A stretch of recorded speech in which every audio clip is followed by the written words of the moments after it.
Good morning students. Welcome back to the video lecture part 3 of subject English standard 10. In today's video lecture part 3 revision class, I will start with the revision of the chapter A Letter to God written by G.L. Fuentes from the book First Flight. But before dealing with the chapter, I would like to clarify before you the answers of the questions of the chapter The Thief Story from the book Footprints Without Feet that I gave you for self-assessment. Kindly match your answers with my answers. What was the age of Hari Singh and Anil? Hari Singh 15, Anil 25. How much did Anil decide to pay Hari Singh regularly? 50 rupees. Why did Hari Singh tell a lie about cooking? Hari Singh said that he could cook, but when he cooked the meal at night, it was so terrible that Anil gave it to a stray dog and told him to be off. But then Anil patted him and said that he would teach him to cook. What did Hari Singh mean by real work? By real work, Hari Singh means stealing. Who is I in the story? No one else but Hari Singh, a thief of 15 years old. Why did he change his name every month? To avoid being caught by the police and his former employers. This time, he tells that his name is Hari Singh. Now, let's proceed further with the revision class of Chapter 1, A Letter to God by G.L. Fuentes. G.L. Fuentes, known as Gregorio Fuentes, a Mexican novelist, poet, and journalist, born in 1895. Let's deal with the central idea of the story.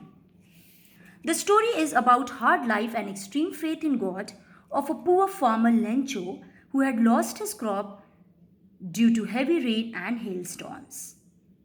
Now, characters in the story.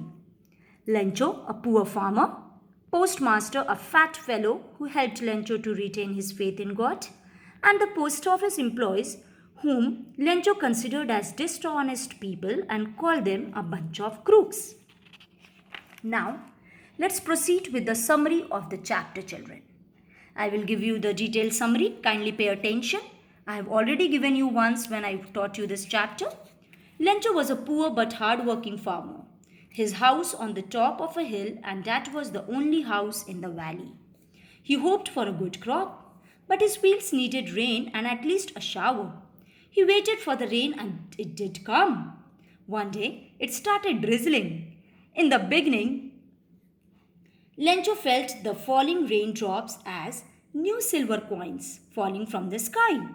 But gradually, the rain transformed into a hailstorm. The hailstones fell for an hour. It destroyed his crop completely. Lencho's soul was filled with sadness. He thought that they would go hungry the whole year unless they found someone who could help them. Suddenly his heart was filled with hope. He had firm faith in God. Lencho knew how to read and write.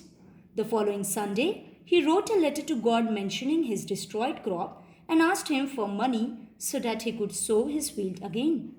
Then he put the letter in an envelope, addressed it to God, and went to the post office.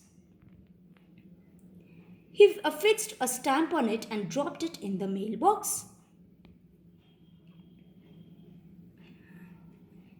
The postman who took the letter out of the mailbox saw the letter and showed it to the postmaster.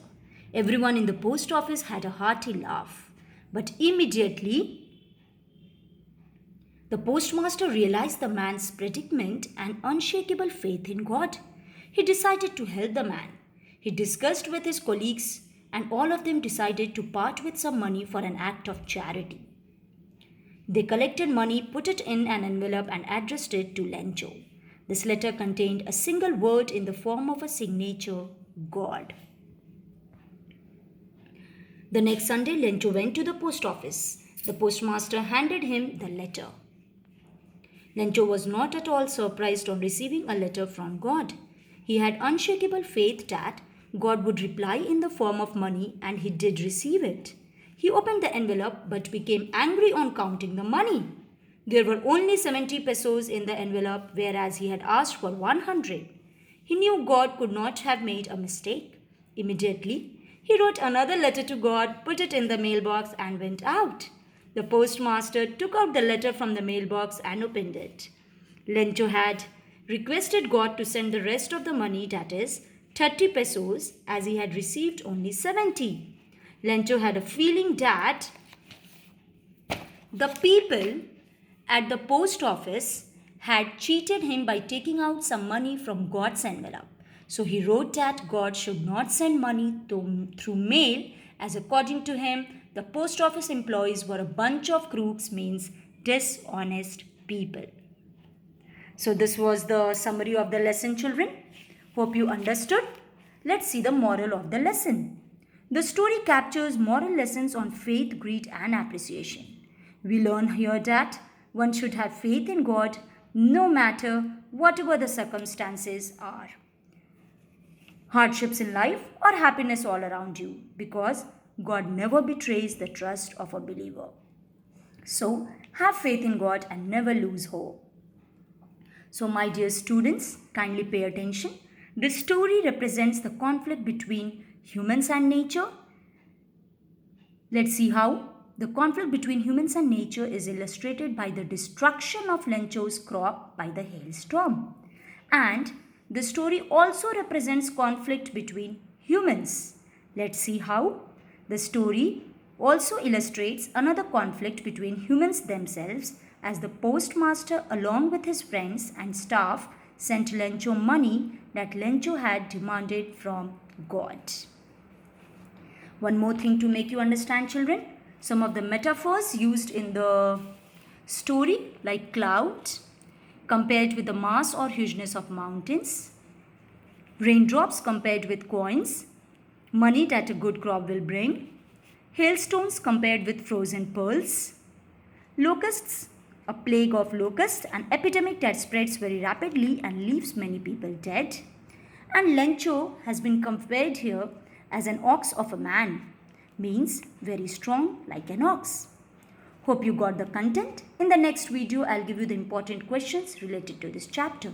Thank you.